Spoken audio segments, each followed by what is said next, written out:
ضرورت ہے کہ اس دو گروہاں دے وچوں حق کدے نال سی؟ حق جڑا ہے وہ یزید دے لشکر دے نال سی۔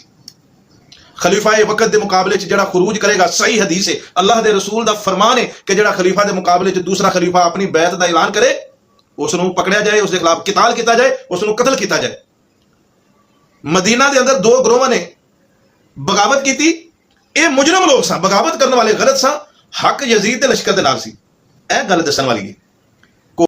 آئیے دوستو دیکھتے ہیں ایک نئی ویڈیو دیکھنے سے پہلے ہمارے چینل کو لائک اور سبسکرائب ضرور کیجئے گا اور اس ویڈیو کے متعلق اپنی رائے بھی ضرور دیجئے گا۔ آئیے دیکھتے ہیں یہ ویڈیو اور اس پہ بعد میں بات کریں گے۔ ضرورت ہے کہ اس دو گروہاں دے وچوں حق کدے نال سی؟ حق جڑا ہے وہ یزید دے لشکر دے نال سی۔ خلیفہ وقت دے مقابلے چ جڑا خروج کرے گا، صحیح حدیث ہے، اللہ دے رسول دا فرمان ہے کہ جڑا خلیفہ دے مقابلے چ دوسرا خلیفہ اپنی بیعت دا اعلان کرے، اس نو پکڑیا جائے، اس دے خلاف قتال کیتا جائے، اس نو قتل کیتا جائے۔ مدینہ دے اندر دو گروہاں نے بغاوت کیتی، اے مجرم لوگ سن، بغاوت کرنے والے غلط سن، حق یزید دے لشکر دے نال سی، اے گل دسن والی ہے۔ گھوڑے بن کے اپنا گھوڑیاں والیاں گلاں کر کے تے اے گل نو تسی حق نو دبا نہیں سکدے۔ جنہاں دے نال حق ہوے، جنہاں دا منہج درست ہوے، جڑے علیہ کلمت اللہ واسطے نکلے ہون، انہاں دے لشکر دے وچ کوئی بندہ شراب بھی پیندا ہوے نا، اس لشکر کو کوئی غلطی ہو بھی جائے نا تو اے نہیں دیکھا جاتا۔ مثلا جنگ قاسیہ دے اندر ابو موجن سخفی شراب پیندا سی، شراب پیندا پڑیا گیا، حضرت سعد بن نبی وقاص نے انہوں اپنے محل دے اوتے قید کر دیتا گیا۔ تو کیا کوئی آکھے گا وہ دیکھو جی وہ جنگ قاسیہ دے موقع دے اوتے وہ جی صحابہ کرام دی جماعت وچوں ایک بندہ سی تے وہ شراب پیندا سی؟ اور دیکھا جائے گا کہ حق والی جماعت کیڑی سی، حق والی لشکر دے وچ، حق والی جماعت دے وچ اگر کسے کولوں کوئی غلطی ہو بھی گئی ہے تو وہ ایک ضمنی ثانی گل ہے، اس نو بنیاد بنا کے تے اے نہیں وہ کہانیاں سنا کے، وہ تے اے ابو موجن سخفی والی گل تے پھر بھی ٹھیک ہے نا، اے واقعہ ہررا والیاں گلاں تے ساری کہانیاں نے، تے اے کہانیاں سنا کے تے تسی حق نو چھپانا چاہندے جے، اس طرح کدی بھی نہیں ہو سکدا۔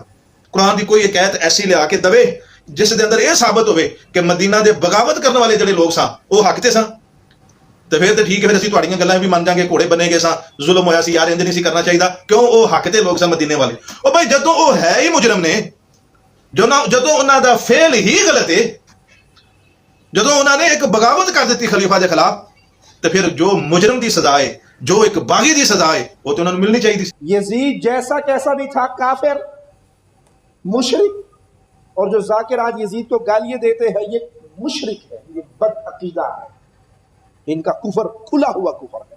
حضرت یزید کا پیغام پہنچایا گیا تھا حضرت حسین رضی اللہ تعالیٰ عنہ کے پاس۔ یہ جو آپ کہانیاں سنتے ہو نا، خیمے لگائے گئے، پانی آنا گیا، پانی بند ہو گیا، فلانا بند ہو گیا، ڈھکا، یہ سب ناٹک بازی، یہ سب ڈرامہ ہے مداریوں کا، یہ سب جھوٹ ہے، یہ سب فریب ہے۔ کوئی پانی ہونی بند نہیں تھا، پانی کے تین راستے سے، استغفر اللہ استغفر اللہ، ایسے ایسے کذب بولے گئے۔ حضرت حسین رضی اللہ تعالیٰ عنہ سمجھ گئے، انہوں نے کہا دیکھو فوج سامنے تھی، تقریر کی، اٹھاؤ کتاب ابن حجر عسقلانی رحمۃ اللہ علیہ کی الاصابہ فی تمییز الصحابہ، کہتے ہیں سنو مجھے مدینہ واپس جانے دو، مجھے لڑنے نہیں آیا ہوں میں، مجھے مدینہ واپس جانے دو، میں چلا جاتا ہوں، یا اسلامی سرحدوں پہ جانے دو، میں وہاں اپنی جان گنوا دوں گا، شہید ہو جاؤں، یا مجھے یزید کے پاس بتا دو راستہ، میں جا کے اس کے ہاتھ پہ بیعت کر لیتا ہوں۔ کیوں گمراہ کرتے ہو امت کو؟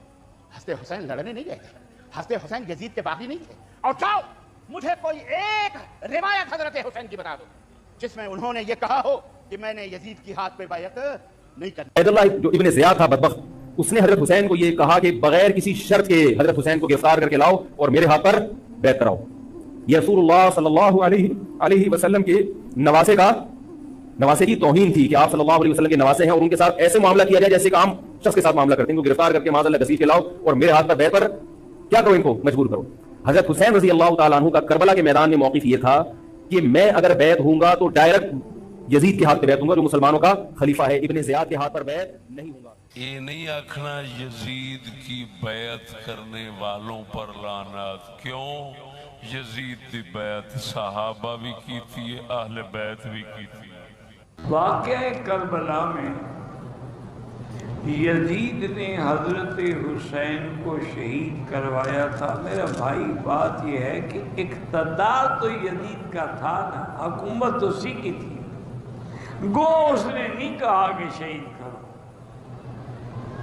یہ ساری زیادتی جو ہے وہ ابن زیاد اور شمر ذی جوشن کی ہے۔ اگر یزید برا تھا تو صحابہ نے اس شرابی زانی بدکار کی بیعت کیوں کی؟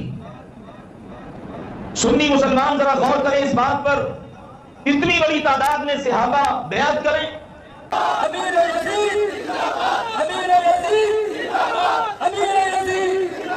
کیا یزید کو حضرت امیر المؤمنین یزید رحمۃ اللہ علیہ کہنا جائز ہے؟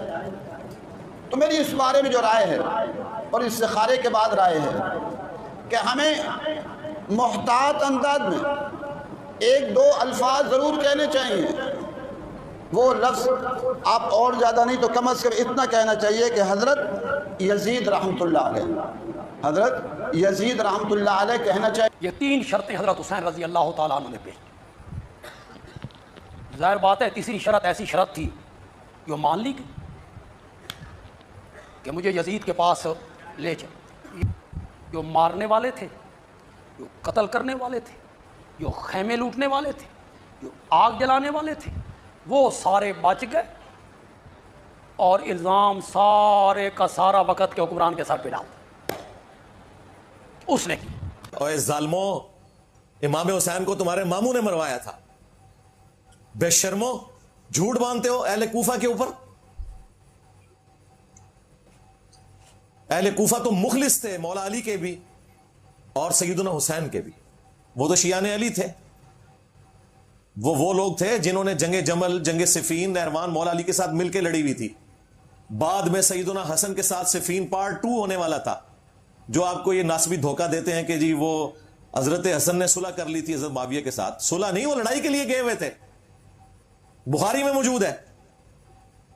وہ تو جب حسن ابن علی کے گورنر خرید لیے گئے تو حضرت حسن ابن علی کو پتا چل گیا کہ دنیاوی طور پہ تو اب انہوں نے اسباب کے اعتبار سے میری فوج کو کمزور کر دیا ہے، اور کل کو اگر معاویہ ابن ابی سفیان رضی اللہ تعالیٰ عنہ، چلے ہم تو احترام سے ہی نام لیں گے، ہماری مجبوری ہے اس وجہ سے کہ وہ صحابی ہیں، یہ جیت گئے تو لوگوں نے کہنا کہ حق جیت گیا، تو حسن ابن علی نے بنو امیہ کو ایکسپوز کیا صلح کر کے، تاکہ لوگوں کو پتا چل جائے کہ قتل عثمان کے نام کے اوپر جو یہ اتنا بڑا ڈرامہ رچایا گیا اس کا اینڈ رزلٹ کیا نکلتا ہے۔ کوئی قاتلین عثمان کو سزا نہیں ملی، وہ تو معاملہ کچھ اور نکل آیا۔ تو یہ کہنا کہ یہ کوفیوں نے کیا تھا، کوفیوں نے نہیں کیا تھا۔ ہاں، اہل کوفہ کے وہ لوگ جو بنو امیہ کی حکومت کے انڈر تھے انہوں نے کیا تھا، نہ کہ وہ لوگ جنہوں نے حضرت حسین ابن علی کو خطوط لکھے تھے۔ وہ تو بعد میں توابون کی تحریک اٹھی، وہ شہید ہوئے عبید اللہ ابن زیاد کے خلاف لڑتے ہوئے، اور باقی لوگوں نے مختار سقفی کے ساتھ مل کر عبید اللہ ابن زیاد کو قتل کیا۔ وہ سارے اہل کوفہ تھے نا جنہوں نے یزید کی گورنمنٹ کو اتنا کمزور کر دیا کہ پورا عراق اس کے ہاتھوں سے نکل گیا، حجاز بھی نکل گیا، عبداللہ ابن زبیر کے پاس آ گیا۔ اور یہ وہی خبیث تھا عبید اللہ ابن زیاد، یہ وہ کوفی تھا جو کہ یزید کا گورنر تھا، جس کے سامنے حسین ابن علی کا سر کاٹ کر رکھا گیا، جو صحیح بخاری میں آتا ہے، اور وہ چھڑی سے ان کے سر مبارک اور ہونٹوں پہ لگانے لگا، جامع ترمذی میں موجود ہے۔ انس ابن مالک وہاں کھڑے تھے، وہ تڑپ اٹھے، انہوں نے کہا کہ حسین ابن علی سب سے زیادہ رسول اللہ کے ہم شکل تھے۔ اور وہاں پر امام بخاری نے لکھا ہے برأس الحسین علیہ السلام، حسین علیہ السلام کا سر مبارک کاٹ کر رکھا گیا، علیہ السلام لکھا ہے۔ مولوی نے عربی میں علیہ السلام رہنے دیا، اردو میں رضی اللہ عنہ ترجمہ کر دیا۔ اتنی منافقت کی، اللہ کی لعنت ہو، اللہ کے فرشتوں کی لعنت، تمام لعنت کرنے والوں کی لعنت جنہوں نے اہل البیت کے ساتھ یہ ظلم کیا۔ تو یہ کہہ رہے ہیں جی وہ کوفیوں والا کام ہو گیا۔ اللہ کے بندو، یہ سارا کام تمہارے ماموں اور ان کی اولاد کا ڈالا ہوا ہے، پکڑ کے تم اہل کوفہ جو مخلص مولا علی کے شیعہ تھے ان کے اوپر ڈالتے ہو، بے شرمو۔ بخاری شریف کھول کے پڑھو تو تمہیں پتہ چل جائے گا۔ بخاری شریف میں یہ تفصیل کے ساتھ حدیث ہے 4827، اور جو چیزیں امام بخاری نے اس میں سکپ کی ہیں وہ ساری کی ساری چیزیں دوسری کتابوں میں المستدرک للحاکم میں موجود تھیں، باقی کتابوں میں۔ امام ابن کثیر نے سورۃ الاحقاف کی آیت نمبر 17 کے کانٹیکسٹ میں وہ ساری چیزیں ایک جگہ جمع کر دی ہیں، جنہیں اہل سنت کے تینوں گروہ، بریلوی، دیوبندی، اہل حدیث، یا ان کے باقی جو آف شوٹ ہیں حنفی، شافعی، مالکی، حنبلی، سب مانتے ہیں کہ یہ سارے کا سارا معاملہ کیا تھا۔ اپنی وفات سے 4 سال پہلے تمہارے ماموں نے مروان بن حکم کو گورنر بنایا حجاز کا اور وہ مسجد نبوی میں خطبہ دے رہا ہے، یہ امام بخاری نقل کر رہے ہیں کہ اللہ تعالیٰ نے امیر المومنین کو یہ بات سجھائی ہے، وہ امت کے وسیع تر مفاد میں، یعنی اے میرے عزیز ہم وطنوں، یہ اس ٹائم کی اسٹیبلشمنٹ، وہ امت کے وسیع تر مفاد میں چاہتے ہیں کہ اپنے بعد اپنے بیٹے کو نامزد کرتے ہیں، جس طرح کہ ابو بکر نے بھی تو کیا تھا۔ ابو بکر کا کون سا بیٹا بنا تھا؟ حضرت عمر کو بیٹا بتا رہے ہیں۔ یہ ان کی عقل ہے اور یہ اینالوجی بنانے کا ان کا طریقہ ہے۔ وہاں حضرت ابو بکر کا بیٹا بیٹھا ہوا تھا، وہ کھڑا ہو گیا، انہوں نے کہا سیدھی طرح کیا ہے، تیرا امیر المومنین کیسر و کسرا، رومنز اور پرشینز کے طریقے پہ چل رہا ہے، ابو بکر اور عمر کے طریقے پہ نہیں، کیونکہ ابو بکر کا بیٹا وہاں پہ بیٹھا تھا، میں تو ادھر بیٹھا ہوا ہوں۔ حضرت عمر تو کوئی رشتہ دار نہیں تھے حضرت ابو بکر کے، اور وہ بھی انہوں نے مشورے سے بنایا تھا۔ کہاں وہ اور کہاں یہ کہ ماموں اپنے بیٹے کو بنا رہے ہیں۔ مروان بن حکم غصے میں آیا، ان کا پکڑ لو اسے، نیب کا کیس بنواؤ اس پہ۔ تو وہ وہاں سے اٹھ کے سیدھا حجرہ عائشہ میں چلے گئے مسجد نبوی کے ساتھ۔ اس کو باہر سے غصہ آیا، اس نے کہا اوے ابو بکر کے بیٹے، تیرے بارے میں قرآن میں آیت نازل ہوئی ہے نا کہ جب تجھے سمجھایا جاتا تھا تو کہتا تھا کہ یہ اگلے لوگوں کی کہانی ہے کہ میں مرنے کے بعد دوبارہ زندہ کیا جاؤں گا، نعوذ باللہ۔ یہ بنو امیہ حضرت ابو بکر کے بھی گستاخ آپ کو یہ کہانیاں کرواتے ہیں کہ جی حضرت ابو بکر کی اولاد کے رشتے تھے اہل البیت کے ساتھ، یہ نہیں بتاتے کہ کس اولاد کے رشتے تھے جنہیں بنو امیہ نے قتل کیا ہوا ہے۔ محمد بن ابی بکر، تیرے بارے میں رسول اللہ نے فرمایا تھا جب تو اپنے باپ کی پشت میں تھا کہ حکم پر لعنت، اس کی اولاد پر لعنت، تو اسی لعنت کا ٹکڑا ہے۔ مروان یہ حضرت ابو بکر کے بیٹے کے ساتھ یہ اشر کیا، اور دوسری طرف حضرت عمر کے بیٹے کے ساتھ، وہ بھی بخاری میں موجود ہے۔ جب تحکیم کے مسئلے کے بعد ان کے ماموں آئے مدینہ شریف، انہوں نے وہاں خطبہ دیا اور کہا کہ تم میں سے جس میں کوئی خلافت کی کوئی خواہش ہے تو اپنا سینگ اٹھائے، میں اس کے باپ سے بھی زیادہ خلافت کا حقدار ہوں۔ تو عبداللہ ابن عمر کو بعد میں ایک صحابی نے کہا کہ آپ نے اس وقت کیوں نہیں جواب دیا حضرت معاویہ کو جب وہ یہ بات کر رہے تھے، یعنی انہیں پتا چل گیا کس کی طرف اشارہ تھا۔ اب مجھے بتائیں عبداللہ ابن عمر کا باپ کون تھا؟ حضرت عمر۔ جو شخص حضرت عمر کے بارے میں یہ کہے کہ میں اس سے زیادہ خلافت کا حقدار ہوں، اس نے مولا علی کی خلافت قبول کرنی تھی؟ بے شرموں کہتے ہو کہ جی وہ قصاص عثمان تھا۔ یہ تھا پیچھے مسئلہ۔ جو حضرت عمر کی وجہ سے شام میں بیٹھا ہوا ہے بندہ، وہ تو حضرت عمر کو خلیفہ ماننے کے لیے تیار نہیں، وہ کہتا ہے میں اس سے زیادہ بہتر ہوں۔ تو عبداللہ ابن عمر نے کہا کہ میں نے ارادہ کیا کہ میں اپنی گوٹ کھولوں، اس طرح اتباع کر کے بیٹھے تھے، میں اسے وہیں پہ جواب دوں کہ تجھ سے زیادہ خلافت کا حقدار وہ ہے کہ جس نے تجھے اور تیرے باپ کو جب تم لوگ کافر تھے نا، اسلام کی خاطر پٹائی کی تھی۔ امام بخاری نے یہ حدیث غزوہ خندق کے چیپٹر میں ڈالی ہے یہ بتانے کے لیے کہ خندق کے موقع پر ابو سفیان بھی کافر تھے، حضرت معاویہ نے بھی اسلام قبول نہیں کیا تھا، اور عبداللہ ابن عمر اس وقت بھی مسلمان تھے۔ کہتے میں نے ارادہ کیا کہ میں اسے بتاؤں، پھر میں فتنے کے ڈر سے خاموش ہو گیا، پھر مجھے جنت کی نعمتیں یاد آ گئی، میں نے ان پہ ہی کفایت کر لیا۔ اور راوی حدیث کہتا ہے کہ عبداللہ ابن عمر نے خاموشی اختیار کر کے اپنی عزت بھی بچا لی اور اپنی جان بھی بچا لی۔ کس نے؟ ایک ماموں نے دوسرے ماموں سے۔ عبداللہ ابن عمر بھی ماموں ہے نا ہمارے۔ یہ حضرت ابو بکر اور عمر کے بیٹوں کے ساتھ بنو امیہ کر رہی ہے، حضرت علی کی اولاد کے ساتھ انہوں نے کیا کرنا تھا آپ خود اندازہ کر لیں۔ اور یہ سیم الفاظ عبداللہ ابن عمر کے صحیح مسلم میں موجود ہیں حضرت عمر کے ریفرنس سے بھی، جب انہیں کسی نے بتایا نا کہ لوگ تو اس طرح چیما گوئیاں کر رہے ہیں، وہ بخاری میں بھی حدیث موجود ہے 6830، مسلم شریف میں بھی تفصیل کے ساتھ ہے۔ حضرت عمر نے ایک خواب دیکھا تھا کہ مجھے مرغے نے ٹھونگے ماری ہیں، تو انہوں نے کہا میں نے اس کی تعبیر یہ کی ہے کہ عنقریب مجھے قتل کر دیا جائے گا، اگر میں مارا جاؤں اچانک تو 6 بندوں کے سوا کسی کو خلیفہ نہ چننا، اور دیکھنا جو ان 6 بندوں کی مخالفت کرے سمجھ لینا کہ یہ وہ کافر ہے۔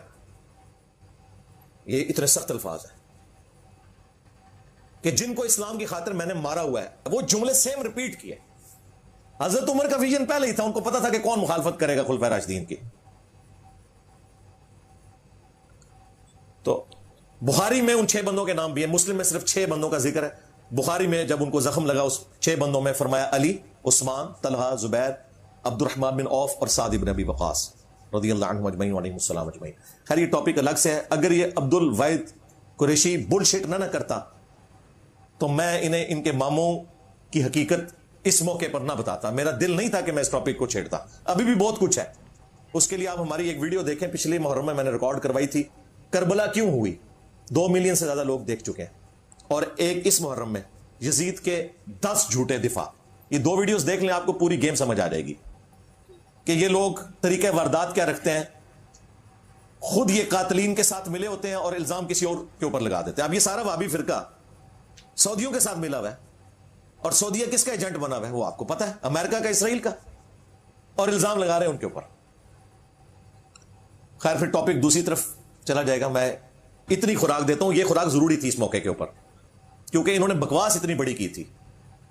قاتلین کے ساتھ یہ کھڑے ہوتے ہیں اور مقتولین کو یہ ظالم بنا کے پیش کرتے ہیں اور قاتلین کو یہ چھپاتے ہیں. میں نے تو آپ کو بتایا کہ میں نے کوئی بابا نہیں چھوڑنا, نہ نیا نہ پرانا, کہ جس نے رسول اللہ کے ساتھ, ان کے اہل البیت کے ساتھ غداری کی ہے نا, وہ بابا میرے ہتھوں نیچے بچنا. کہ ہم یزید کا دفاع اس لیے کر رہے ہیں کہ اگر یزید کا دفاع کریں گے تو ان صحابہ کا دفاع ہوگا جنہوں نے یزید کی بیعت کی, اور حضرت معاویہ کا دفاع ہو جائے گا جنہوں نے یزید کو لگایا. لیکن یہ ان کی ایکویشن غلط نکلی, اس لیے کہ لوگ گھاس تو نہیں کھاتے, لوگوں کو نہیں پتا کیا ہوا ہے. اور پھر میرا معصومانہ سوال ہے, یزید صحابی ہے, صحابی کا بیٹا ہے نا, اور حضرت حسین صحابی, صرف صحابی نہیں, اہل بیت, صرف اہل بیت نہیں, جنتی نوجوانوں کے سردار, جامع ترمذی میں. اب آپ کو یہ خیال نہیں آیا کہ ایک صحابی کی جو گستاخی کر رہا ہے, یا اس کے دور میں وہ صحابی شہید ہو رہا ہے اس کے گورنر عبید اللہ ابن زیاد کے ہاتھوں, اور وہ اس کو کچھ نہیں کہہ رہا, تو یہ تو اب مسئلہ ایک تابعی اور صحابی کے درمیان ہو گیا. اب تم صحابی حسین ابن علی کے ساتھ کیوں نہیں کھڑے ہوتے ہو, صرف اس لیے کہ شیعہ ان کو کوٹ کرتے ہیں. تو صحابی والا بھی ان کا ڈھکوسلا تھا. اگر یہ صحابہ کے ساتھ مخلص ہوتے نا تو حضرت حسین صحابی نہیں ہے. اور یہی بنیاد بنائی ہے عمر صدیق صاحب نے, جو اہل حدیث میں ایک مرد مجاہد پیدا ہوئے ہیں. انہوں نے اسی پوائنٹ کو اٹھایا کہ یار تم صحابہ کرتے ہو تو یزید کے مقابلے میں تو صحابی ہے نا. دبے الفاظ میں تم کبھی ان کو باغی کہہ دیتے ہو, کبھی خارجی کہہ دیتے ہو. باغی اس ٹرم میں اگر کوئی کہتا ہے پولیٹیکلی تو وہ اس کے لیے بہتر لفظ ہے ویسے قیام, لیکن وہ قیام کے معنوں میں باغی نہیں کہتے. ان معنوں میں کہ تو ہم ان کے ساتھ ہوں. یہ ظاہر ہے کہ اس کی تو حکومت اسٹیبلش ہی نہیں ہوئی تھی یزید ابن معاویہ کی. پھر وہ سینکڑوں ہزاروں صحابہ جو حضرت معاویہ کے مخالفین تھے یزید کو حکمران بنانے کے اعتبار سے, اور ان کے دور میں ہونے والے خلاف شرع کاموں میں, پھر حضرت علی کے ساتھ جو کچھ انہوں نے کیا, اور پھر یہ صلح حسن کے پیچھے جا کے چھپ جاتے ہیں. صلح حسن کس طرح ہوئی ہے میرے بھائی؟ حضرت حسن نے مجبور ہو کے صلح کی ہے امت کو خون ریزی سے بچانے کے لیے. لوگ کہتے ہیں وہ صلح پسند تھے. اچھا وہ صلح پسند تھے تو جنگ جمل صفین نہروان تو وہ لڑتے رہے حضرت علی کے ساتھ. وہ تو ان کے جب سرداروں نے غداری کی حضرت حسن کے ساتھ, وہ بخاری میں نے کربلا ریسرچ پیپر میں ڈالا ہے, اور حضرت معاویہ سے انہوں نے مال پانی لے کے حضرت حسن کے قتل کا منصوبہ بنا لیا. پھر حضرت حسن کو پتا چل گیا کہ یہ میرے فوجی تو میرے ساتھ بھی غداری کریں گے, اور اگر جنگ کے بعد معاویہ جیت گیا تو لوگ یہ سمجھیں گے کہ اللہ کی نصرت اس کے ساتھ آ گئی ہے, تو بہتر یہ ہے کہ میں اس کو کمپرومائز کرتا ہوں. اور انہوں نے صلح کر لی. وہ صلح حسن تھی, اور صلح ہمیشہ شرائط کے اوپر ہوتی ہے, کیونکہ حضرت حسن نے اپنی پوسٹ چھوڑی تھی تو چند شرائط کے اوپر وہ میں نے اس میں ڈالی ہیں, جس میں صرف ایک شرط پہ عمل ہوا ہے, جو مال غنیمت میں اللہ نے حصہ مقرر کیا تھا مال فے والا, وہ ملتا تھا اہل البیت کو. باقی حضرت علی کی توہین اسی طرح جاری تھی. تو یہ صلح حسن کے پیچھے نہ چھپا کریں. صلح حسن منسوخ ہو گئی اسی دن جس دن حضرت معاویہ نے اس کی شرائط توڑ دی اور مرتے ہوئے اپنے بیٹے کو خلیفہ بنایا, جبکہ بات ہوئی تھی کہ امت کو شورا کے اوپر چھوڑیں گے. اور اگر کوئی کہتا ہے نا کہ ہم اس کو نہیں مانتے, تو حضرت حسین پھر یزید ابن معاویہ کے خلاف کیوں کھڑے ہوئے؟ حضرت حسین کا کھڑا ہونا اور کربلا کا ہونا یہ صلح حسن کی منسوخی ہے. آج کی ڈیٹ میں صلح حسن منسوخ ہو چکی ہے. یہ دھوکہ دینا بند کریں. ہمیں تو خیر اس زمانے میں بھی پتا تھا, یہ تو حضرت حسن کی شرافت تھی. حضرت حسن کو پتا تھا یہ پارٹی کون سی ہے. حضرت حسن کو نہیں پتا تھا کہ عمار کو باغی جماعت قتل کرے گی, عمار انہیں اللہ اور جنت کی طرف بلائے گا, یہ جماعت دوزخ کی طرف بلائے گی. پتا تھا. امت کے مفاد کے اندر انہوں نے ایک کمپرومائز کیا. اس کمپرومائز کے پیچھے آپ سارے معاملہ, اور یہ کہتے ہیں جی صلح حسن کے بعد کوئی ایسا کام نہیں ہوا. تو میں نے تو مسلم شریف سے 6229 نمبر جو حدیث بیان کی ہے, لعن اللہ ابو تراب, ابو تراب پر اللہ کی لعنت, نعوذ باللہ, یہ تو حضرت معاویہ اور ان کے بعد میں آنے والے ادوار کے اندر یہ سارے کام ہو رہے ہیں. تو آپ کس طرح کہتے ہیں صلح حسن کے بعد وہ سارے کام ختم ہو گئے تھے؟ کہ ہم احادیث دکھا رہے ہیں، اپنا ذاتی فتویٰ تو نہیں پیش کر رہے. یہ چھپتے تھے حضرت عبداللہ ابن عمر کے پیچھے کہ جی وہ تو یزید کی بھی بیعت انہوں نے کر لی. بخاری مسلم میں آتا ہے کہ جب واقعہ حرہ کے بعد یزید کی فوجوں نے جو مدینے پر چڑھائی کی شہادت حسین کے بعد علیہ السلام، اہل مدینہ نے بیعت توڑ دی یزید کی، تو عبداللہ ابن عمر لوگوں کو منع کرتے تھے بیعت توڑنے سے. میرے بھائی وہ جن کو منع کر رہے تھے وہ کوئی انجینئر صاحب کے اسٹوڈنٹس تھے؟ ایٹ لیسٹ تابعین تو وہ ہوں گے نا، بلکہ صحابی بھی تھے عبداللہ ابن مطیع، ان کے پاس گئے وہ بیعت توڑ رہے تھے کہ بھائی حضرت حسین کو انہوں نے قتل کر دیا، اس کے بعد کون سی گنجائش رہ گئی. اور یہی عبداللہ ابن عمر ہے جن کے بارے میں مجمع الزوائد کے اندر المستدرک للحاکم میں آتا ہے کہ اپنی موت کے وقت وہ کہتے تھے مجھے کسی بات کا کوئی غم نہیں ہے، میں نے پوری زندگی پیشن کے ساتھ اللہ کی اطاعت میں گزاری ہے، سوائے اس بات کے کہ میں نے باغی گروہ کے خلاف حضرت علی کے ساتھ مل کر قتال کیوں نہیں کیا. جو بات عبداللہ ابن عمر کو اپنی موت کے وقت سمجھ آئی، حضرت علی کے ساتھیوں کو ان کی زندگی میں سمجھ. جیسے لوگ عشق رسول کی رٹ لگاتے ہیں لیکن جب رسول اللہ کی کوئی بات پیش کی جائے تو ماننے کے لیے تیار ہی نہیں ہوتے. اللہ کے فضل سے یہ معاملات بالکل کلیئر ہیں. اب کسی نے نہیں سمجھنے تو وہ نہ سمجھے. اور بہرحال عمر صدیق صاحب کو مشورہ دوں گا کہ آپ جو کچھ کر رہے ہیں یہ ادھوری جنگ ہے. آپ لا الہ پہ پہنچے ہیں، الا اللہ کہنا ابھی باقی ہے.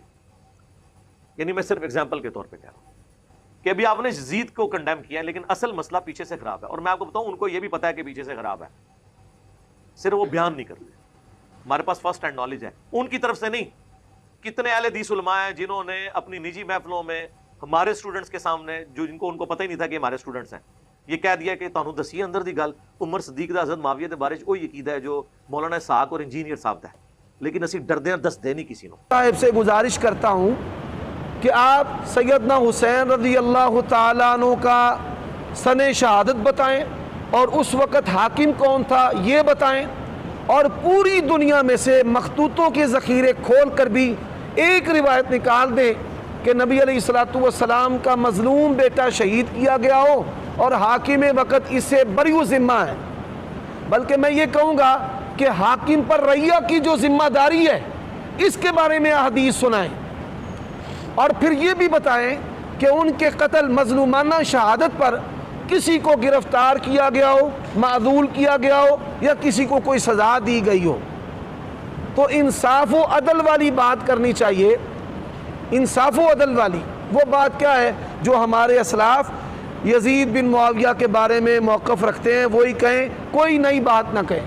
مثال ابھی 15ویں صدی میں انہوں نے کتاب لکھی ہے، پوری امت میں اس کی کوئی تائید کرنے والا نہیں. اور رہی بات تکفیر کی یا کسی کو لعنتی اور نامزد جہنمی کہنے کی، تو یہ اہل سنہ والجماعہ کا منہج نہیں ہے. اللہ تعالیٰ ہمیں محفوظ رکھے.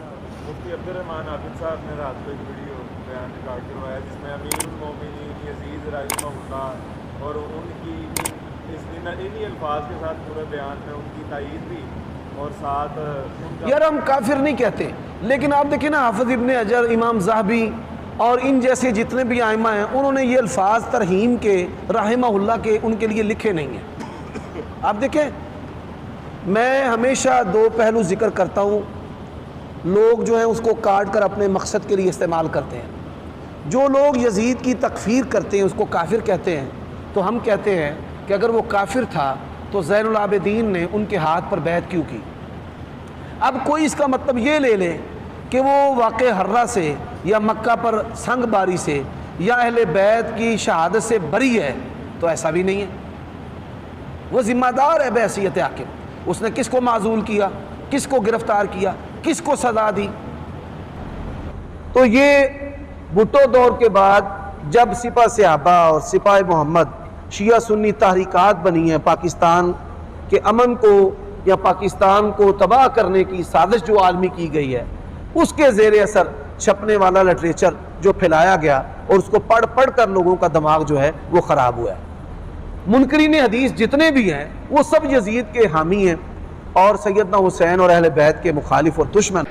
یزید ظالم اور فاسق بادشاہ تھا. حسین رضی اللہ تعالی عنہ اور ان کے گھر والوں کی شہادت کا ذمہ دار واقعہ حرہ میں 700 صحابہ اور بے شمار تابعین کی شہادت کا ذمہ دار اور حرمین شریفین طیبین مکہ اور مدینہ مسجد حرام اور مسجد نبوی کی توہین کرنے والا. نعرہ تکبیر. اللہ مسلک حق مسلک اہل حدیث مولانا محمد عمر صدیق صاحب. اچھا کچھ لوگ کہتے ہیں یزید کے بارے اور بزرگوں یہی تو پتہ نہیں. فیض عالم صدیقی ناسبی اور مولوی عبدالحمید شیخ پوری ناسبی کی کتابیں پڑھ پڑھ کے آپ کے اندر یہ نسب بھرا جا چکا ہے. صحابہ سے لے کر ان میں تمہیں گل سنا صحابہ سے لے کر فیض عالم صدیقی اور مولوی عبدالحمید اس سے پہلے تک بر صغیر پاک و ہند کے جتنے بھی علماء اہل ان سب نے لکھا ہے کہ یہ ظالم اور فاسق بادشاہ تھا. ثناء امرتسری رحمۃ اللہ علیہ نے فتاوی ثنائیہ میں لکھا ہے یہ حسین رضی اللہ تعالیٰ عنہ کی شہادت کا ذمہ دار. میں نے دو باتیں ماسٹر صاحب کی خدمت میں پہلے عرض کی تھی.